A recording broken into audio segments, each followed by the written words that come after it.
Welcome to the Gamut of Performance Podcast, episode 21. On this episode of the podcast, I get to talk with Michelle Boland. Michelle is doing a lot of exciting things and has a very unique way she approaches exercise and the populations she works with. She has a keen eye for assessing and correcting movement that, quite frankly, I think we could all gain something from. In this conversation, we dive a little bit into the way she looks at and analyzes movement. I think you're really going to like this one. So without further ado, here's Michelle Boland. Michelle, thank you so much for taking the time out to be on the show today. I'm really excited to talk to you. I've read a lot about you and a lot of the stuff you're doing, and it's really, really cool. And I think a lot of people, if they are aware, they're either not necessarily sure how they can implement some of that stuff in their own setting, or I really just wanted to shed some light and so talk about some of that stuff. So thank you again for being on. No, thank you for having me. I'm really excited. Awesome. So for the listeners at home, will you tell us a little bit about your background, your motivation, and how you kind of got to where you are?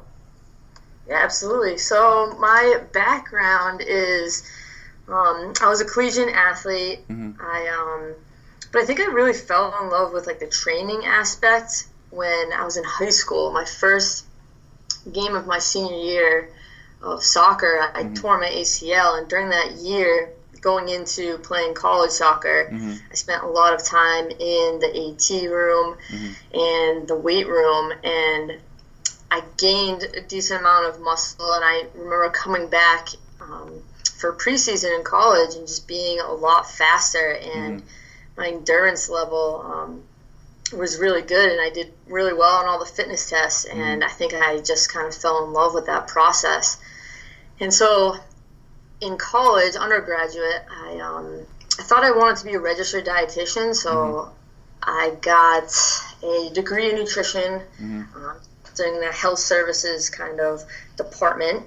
And then after that, I worked in like a clinical setting under a registered dietitian, and I realized, the clinical setting is just not what I want to do.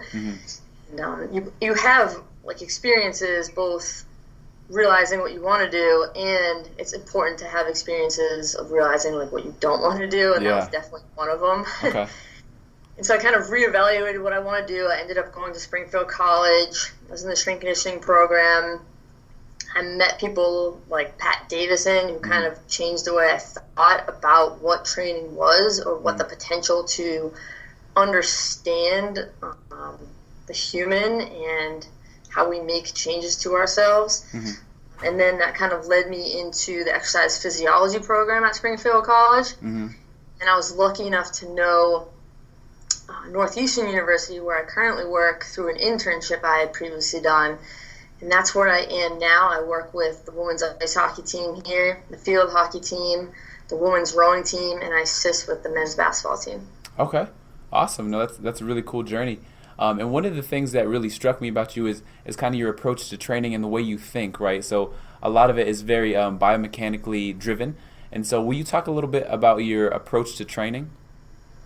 Yeah, absolutely. I think, I'm very selective of what I put my time and energy into. And I basically left school having to still finish to come work here at Northeastern University because I know what they do here is extremely unique and rare. Yeah.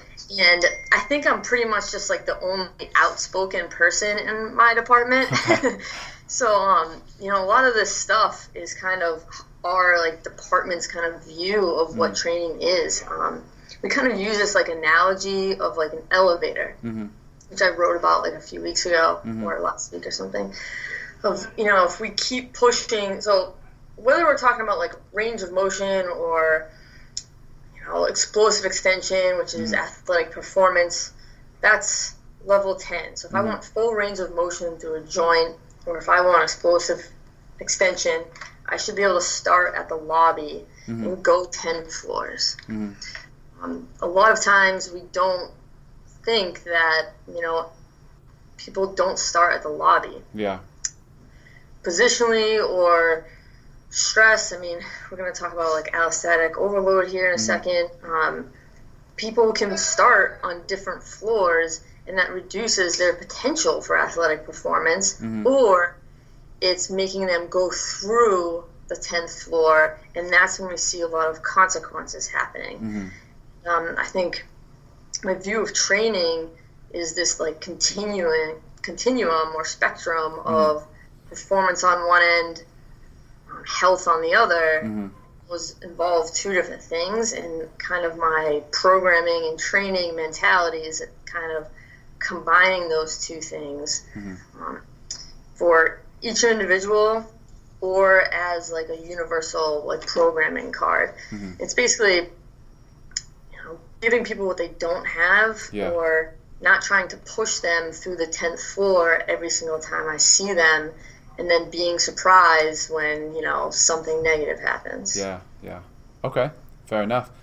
So moving forward, right, so you wrote these articles, you wrote a couple of things, but most recently, one of the ones I was digging through is the ones you put on Rebel Performance, right? And so on one of those, you kind of talked a little bit about perception and afferent input and how that affects our training adaptation. So will you kind of dive into that a little bit? Yeah, absolutely. So my first year here, I've taken like 7-8 PRI courses so far. My first year here, I had just come, I think it was myokin or pelvis course, and I just kind of wanted to dig further and learn more. And there was a specific athlete that summer that I had who kind of presented with some of the things that they were talking about, and I just wanted to understand more because I wasn't quite understanding like what she was going through during her rehab process and training process. So I kind of dived super deep and did research, read books relating to basically sensory information, and that's going through like both like our understanding of how we fulfill our desire to understand, so how we attempt to explain things through like biology, physiology, chemistry, our 5 senses, understanding about like receptors and signaling pathways in the brain, and basically how we feel things, how we taste things. But then, I do have like a very personal interest in things like quantum mechanics and particle physics and things like that. So I was giving a presentation at Springfield College, the Massachusetts State Clinic for the NSCA, and I dived a lot deeper during that presentation than I did in the article. I had to like condense it for the article, but it was kind of my like personal journey or exploration through a whole year of kind of wanting to learn more about how we connect with each other and then our environment and what that has to do in relation to like training. So thanks to James Kirby for actually like allowing me to put that article on his site. But that was kind of just my personal interest in looking at, sensory information, because I think a lot of focus in strength conditioning is put on like the motor aspect of things. Most definitely, but with motor learning, there are sensory changes, and these things are very adaptable. And what happens when we have a lack of sensory information, and how that changes motor output and behavior and things like that. So, I told you before this, I had actually go back and read that to make sure I was on the same page. No, that's really cool. And then kind of moving forward with that idea, right? So how does that sensory motor system affect training, and how can we incorporate more of that in our day-to-day training plans? Yeah, absolutely. It's basically, it's on kind of my health end of the spectrum for training, and it's like slowing people down and getting people to actually feel what you want them to feel certain muscles in different planes of motions, in different like stances. So, if we're teaching a sagittal plane exercise, if we want someone to squat, we want people to use, their hamstrings and abs, but that's a kind of different sensation when you're doing like a heavy loaded squat. That's like a huge motor output. You're actually not going to feel a lot of things. You might feel things the next day being sore. But on the other side of that, maybe in warm-up or more of a low-intensity day, Mm-hmm. you do low load, high tempos, so just long durations, Mm-hmm. and get people to actually feel like their hamstrings working and like their abs working in that plane of motion. And that goes for the muscles of the frontal plane, and then transverse plane. I kind of layer frontal plane mechanics on top, and then just try to like have people feel themselves rotate. Mm-hmm. And so, that stuff it's still hard work, and it's getting athletes and clients to understand that, moving a heavy load is hard physical work. And that's something that they should appreciate, because I think in today's society, we lack that. Yeah. Yeah. And I'm sure you see it all the time. But also, what also is hard work is, being able to slow down and think about what you're finding and feeling, and being aware of your body moving in space. Mm-hmm. And I also try to tell people, my athletes, like, the other part of hard work is, like, being a good person. Yeah. I think that is something that I want to talk more about, of like, it's hard work to leave a classroom and say thank you to your professor. Yeah. And open doors for people. And I think that I want people to understand, like, all aspects of, like, what it is to work hard. And that was pretty much just a tangent on my part. Yeah. I like it, though. No, that's a good tangent that I feel like that's part of our jobs, right? Is not only is it to develop the strength, the speed, the agility, that kind of stuff, but it's also to affect them on a bigger level. You know what I mean? That's why a lot of people get into coaching. So I think that's a really interesting point. So thank you for that. No worries. I think it's just crazy. All the stuff I kind of dive into a little bit is we value what we do, and I think you definitely can appreciate that. Like, what we do in the weight room, like, we place a lot of value on it. Yeah. But mostly it's because of what we know. But in actuality, if someone's not sleeping, they're not having positive social relationships, they're not eating well, like, what we do in the weight room, like, kind of really doesn't matter at the end of the day. Yeah. If that's not taken care of a little bit. Or if they come from a hard background and deal with things that, like, someone like, hopefully ourselves, don't really truly understand, like, that stuff's a lot more difficult. No, I agree. And I think that's kind of a good segue into this next part, right, on allostatic overload, which is another article you wrote. So allostatic overload, stress and emotional context, right? So let's kind of dive into that a little bit. Yeah, sure. So, again, that was, I don't really hide this too well, and I think my friends more kind of get this from me than anyone else. But I have had, like, kind of, not negative feelings, but more of, like, frustrations from the academic system. Yeah. And I think that when I was in school, my goal was to become a professor at a university, and having experiences and kind of seeing how far behind the academic system is, and then coming out of, a degree that, a terminal degree, and I never heard the word allostasis before. Yeah. It was kind of frustrating for me, and I think a lot of people were talking about it at the time that I know, at the time that I wrote this, but it was my kind of, again, exploration of a specific topic. Like, I don't want to know something about something, I want to know everything about it. Yeah. I love that.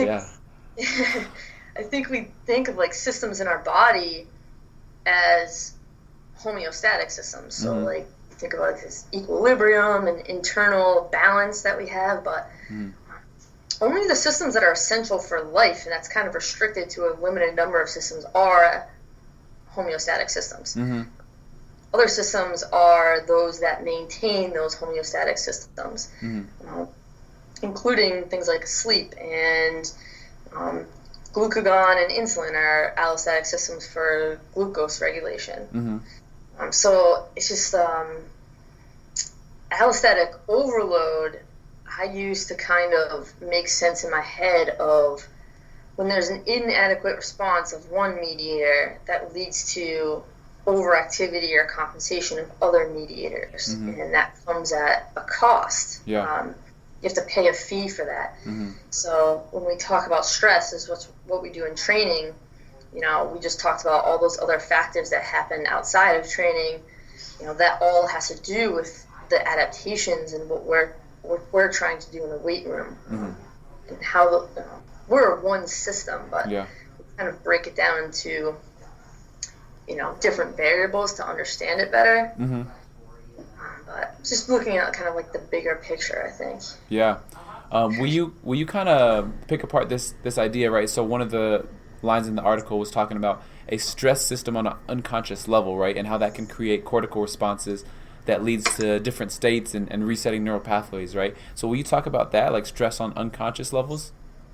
Yeah, absolutely. I think that came from one of my favorite books was The Body Keeps a Score. And, you know, sometimes we don't perceive ourselves as being stressed. But maybe like we're having some sort of like digestive issues, or we just kind of feel this like anxiety level or level of tension. We don't understand like the cause. Sometimes it can be stress on a system can be unconscious, like you said, and that still has an effect on other systems or our behavior, because everything's linked. You know, your emotional system kind of dictates how you behave and connects to certain things. If we've had like someone that had like a bad experience with a trainer in the past, or emotionally associates an activity with kind of a negative context, they might not understand consciously like why that is, or even that they're doing it, and then maybe you put them in the same activity and they get some sort of like emotional response that they don't understand, and that increases like the stress response that they're getting from that activity. And, you know, it's like it's past experiences, I think, that are going to dictate a current response. Yeah, if that makes sense. No, that's good. Moving forward with that, so let's talk a little bit more about, you kind of touched on the emotional and the behavioral, right? So let's talk about this idea of emotional and behavioral overload, as well as behavioral flexibility, and what that even means. Yeah. Behavioral flexibility is, I should be able to change my behavior when I'm around my boss. I should be able to think it. Hopefully. Hopefully. It doesn't always happen. Yeah. And then like when I go out with like my friends, or when I'm in front of a group of athletes, right? I should be able to change behaviors and read the environment and the context and behave a specific way. Yeah. If you're kind of locked into a stress response, that reduces your ability to do that based on like changes in neurotransmitters and neurohormones, such as like serotonin, dopamine, norepinephrine. So I think our understanding of like, we talk about body position and body tension and stress, that like directly relates to behavior. I think a little bit I connected to that article of like, I think we as a society like lack like physical sensation or sensory kind of information, and that can lead to, you know, possibly behavioral changes such as like increases in anxiety and worry. And so understanding how like those things can be, you know, connected. Yeah, no, that's good. Okay.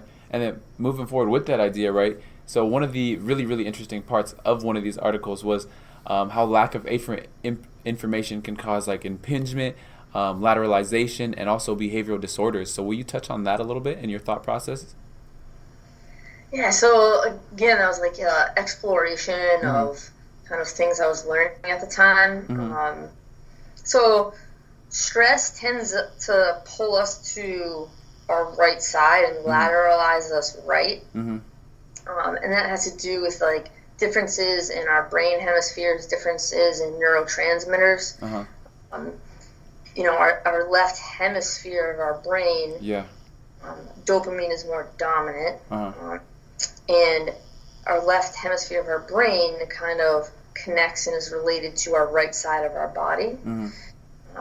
So if we kind of let that, and that's more motor driven, so if we let that run rampant, it's going to run rampant. Whereas our right side of our hemisphere is more serotonin, norepi dominant, and that is needed to kind of reduce dopamine, kind of taking over everything. And it's connected to our left side of our body, and that's more sensory driven, understanding of like yourself and where you are in space. And so stress can kind of change what we prefer to do, because we're gonna conserve energy at the end of the day. And stress can like pull us in certain positions, and then also feed certain behavior, which can mostly be like anxiety driven behavior. And I think I referenced an article or even two articles on like the connection between vision, the sensory input, and I think other types of sensory input in relation to possible occurrences or increases in the ADHD that you referenced. I think I don't feel bad saying this, but I think we all know that ADHD or ADD is kind of over-diagnosed or treated in this country, and maybe it's just kids not having or they don't really understand what their body is in space, and maybe there's changes in behavior because of that. I'm not saying that's the only reason, of course, but maybe in some cases. No, that's really interesting. Okay. And so moving forward with that, right, you touched on it a little bit earlier, but will you talk a little bit about pelvic floor dysfunction? And so if you had to guesstimate, right, like what percentage of the kids that you see, you say would maybe have had or that you've had to work with have dealt with pelvic floor dysfunction? Oh, man. To be perfectly honest with you, I have absolutely no idea, and I probably, I don't want to make assumptions. Mostly because, too, how do you assess that? And I, for sure, know I do not assess that. But to me, it's like the management of pressure. And so if someone doesn't have good pelvic floor function, I can see this outpouching of pressure, maybe anteriorly, or especially when someone's changing levels and squatting, where's that pressure going if it's not going down? And then also, I think we should have hard conversations, or just kind of even just discussing hard topics of hey, can you hold in your urine? Do you have bladder control? If you don't take these things into consideration of people's pelvic position, which I do in training, but I wouldn't say that I assess someone's pelvic floor at all. With females, things are you having pain with intercourse? In males, ED issues. Because the pelvic floor muscles contribute to both respiration and postural function. I worked with, I think a couple months ago, a power lifter, and what they came to me about is not powerlifting. Let their coach do that, but it was because they would get to a certain percent of their max and not be able to hold their urine. And this was kind of a constant issue, and of course there's a reason for that. So I kind of helped them out with that, but in terms of how many of my athletes or people I work with have floor function, I don't know. But but that's more of addressing, to me, would be more addressing pelvic position and making sure that that is kind of a priority of yours, because maybe if it's not, and you're kind of pushing them up those floors in the elevator, maybe when they leave with you as like their trainer or are done with you, maybe you're making them more geared towards getting some of those dysfunctions or symptoms. Yeah. Oh, that's interesting. Okay. And then going back to an earlier thing that you mentioned, right? So how has your interest of like things on the quantum level, so quantum sciences, how has that influenced your outlook, just generally speaking, and within training and within your philosophies? Yeah. Well, very selective of the people who I talk to about this stuff, for sure. Yeah, fair enough. I used to have like a really good friend in grad school who would say things to me like your energy is like really off today or something like that, and I hated it. Yeah. It just kind of irritated me when they would say that to me. But I think my interest is kind of just like thinking about things in a different way. Like, you ever think of like someone you may not like consciously know why that someone kind of is difficult to be around, like someone comes in the room or you work with someone and like you're just exhausted like being around them all day. This is kind of like what I think about, and it's like, well, maybe like you call them like energy vampires. Maybe actually like they're affecting some sort of like energy field, and that's how you're kind of like communicating with people. I don't know, it's just to me it's more of like a different way of like thinking and understanding about how we interact as humans and how we connect with each other differently. And I definitely think that like the way you train can kind of affect like the energy that you put out, and I don't know, I think there's definitely could be like a connection there for sure. Okay. Oh, that's cool. That's cool. A lot of people don't really think about things on that bigger level though, so that's kind of, I just wanted to touch on that a little bit. So sorry to put you on the spot there, but no, I appreciate it. I don't want to sound too much like a quack, you know? I'm with that. Okay, so will you discuss a little bit of Michelle Boland training and kind of its uniqueness? Yeah, so, this is kind of like an adventure I'm on. We'll see where it goes, see what the big picture is going to be. Yeah. But I'm definitely taking online clients. I'm using my exercise database, so I created over 190 exercise database with explanation and coaching cues and categories. Yeah. And I think it's a great tool for people to be able to use for online coaching and explanations and kind of like maybe exploring exercises in like a little bit more of like a detailed manner. Yeah. And then, so I use that when I online coach. I'm kind of getting to trying to get a few in-person clients, on the side. And then I also have some resources available on my site for, I created a resource roadmap with Kyle Dobbs, which, again, going back to like the academic system, it's things that I would recommend, and not just me. It's like I reached out to a lot of my friends and people in the industry of, if I want to learn about this category, what are some resources and kind of a progression to learn that information or topic better. And that's a free thing on my website. And I'm also just in the work of possibly putting together a seminar one day. So I really just have been enjoying putting content out there. And it's led to more opportunities, and I think that's kind of like what it's going towards, of maybe discussing training and periodization and programming in maybe a different light than the academic system or like different certification systems. Okay. No, that's really cool. So how does, say, some of your ideas there affect, say, periodization with some of the teams you work with now? Are they like similar stuff, or is it on a different level? Like, how does that work? Yeah, so, whatever you do, like, you have to sit down and make sure you write out your model, values, and beliefs. So my kind of business on the side, I have my own model for that and how I would go through progressing a client or my kind of value system. When I train groups of athletes at Northeastern, of course, I'm thinking about those things. Yeah. There's definitely variation because of like the group environment and team setting.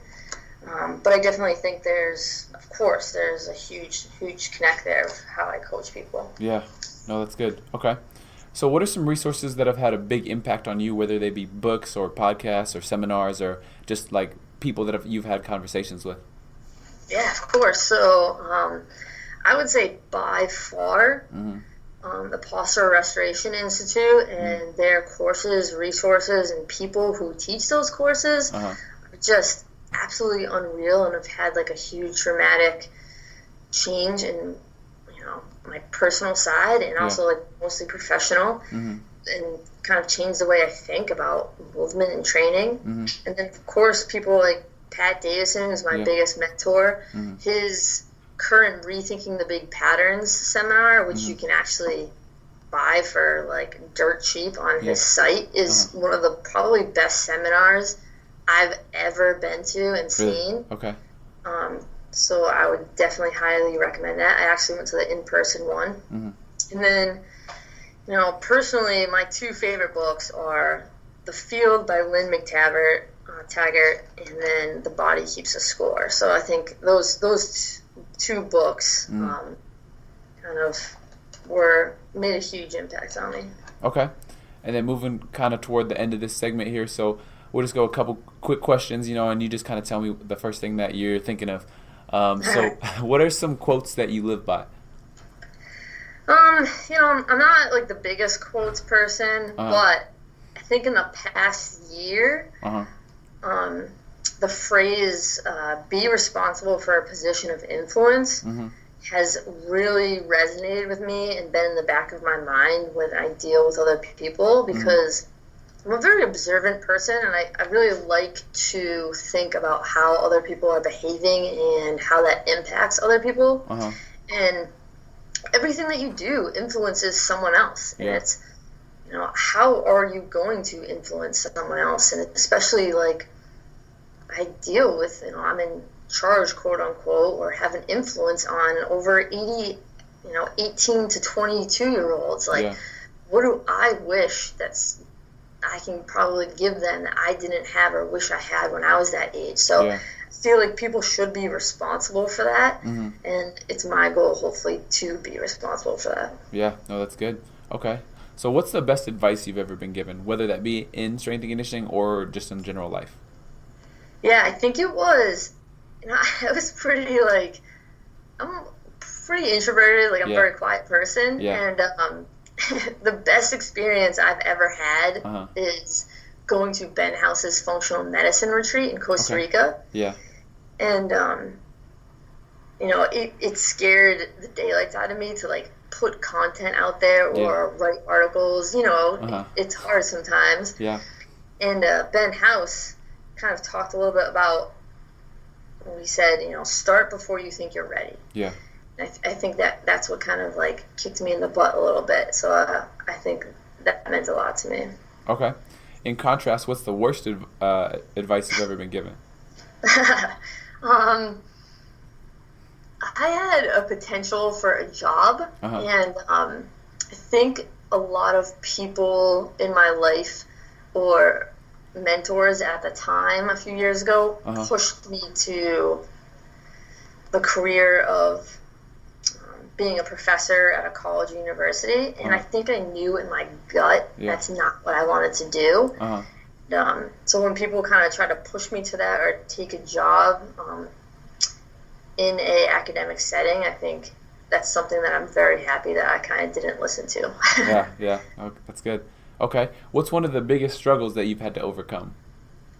I think my first year here in Boston was probably the hardest year of my life. Okay. And I was working full-time here and also trying to finish my dissertation. Okay, yeah. And I lived in a pretty bad neighborhood, so huge environment stressor, and then academic and kind of being removed from where I was living in Springfield with like surrounded by like my friends. Yeah. I think all of that kind of being dumped at me at one time was probably the hardest time of my life. So that was probably the biggest struggle I've had to overcome. Yeah. All right, last question here. So what are some projects you're currently working on, and how can people kind of reach out to you and follow your journey? Yeah, so I definitely started working on my second edition of my exercise database. Hopefully I'll finish that in the next year or two, probably. Yeah. We'll see. I started doing like book reviews on my site, and that was more of like a selfish aspect of me having to go through past books and make sure that when I finish reading a book, I sit down and take out like application and like the major points. So I just started doing that, and then as I mentioned before, I'm starting to create like a seminar. We'll see how that goes.